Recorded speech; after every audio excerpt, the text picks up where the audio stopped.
They call Lucifer the light bearer, but they also call the word of God the light. If you take this under the auspices of who, then it's going to make it seem like both Christ and Lucifer are working together. If you receive it as a what, then you'll understand that what makes you special is your life force. The light of men, what they say is the word made flesh. This is the light of men.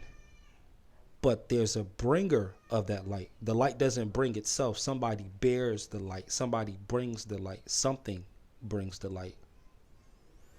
And what is it? It's Lucifer. How did Lucifer get into the world from the higher plane? Pride, fell.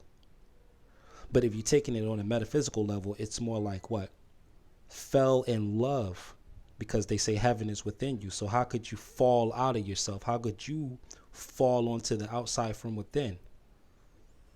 Pride. And it doesn't have to mean arrogant pride, but pride meaning self-confidence. Too proud to go with the status quo.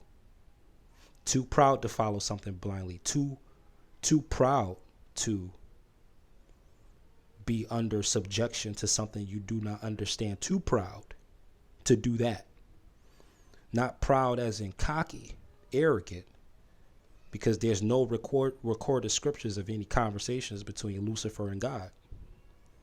There's a couple between God and Satan, though, but none between Lucifer and God. And when you use the lament for the king of Tyre, the only place where Lucifer was really mentioned or addressed, besides being the prince of the power of the air in the New Testament, but in the Old Testament, and one of the major prophets, either Ezekiel or Isaiah, where it was the lament for the king of Tyre, but they're saying, Lucifer, O day star, how you have fallen. This day star is the bringer of light, and that light is the life of men. In order to bring life to men, don't you have to step down from somewhere? If we're believing in higher realms, and if we're believing that the things that are below were created by the things above, something from above has to fall, has to step. And this fall is more so what? A fall in vibration. See, we're talking metaphysically. A drop in vibration. More like a further humbling of yourself on this plane to fall into the next plane. So, and as you can see, not even heaven was a perfect place, and a lot of people are trying to go there. But a third of the angels were lost there. Angels were lost there, a third of them. War taking place. Why didn't the God that was over all of that say, break it up? You got to think about that. For a God that's all powerful and sovereign and things of that nature, he sure does know how to pick and choose his times when to intervene. He could have broke that up. Did the angels really have to be divided? Did the dragon really have to fight against Michael and the angels? Did it really have to go down like that?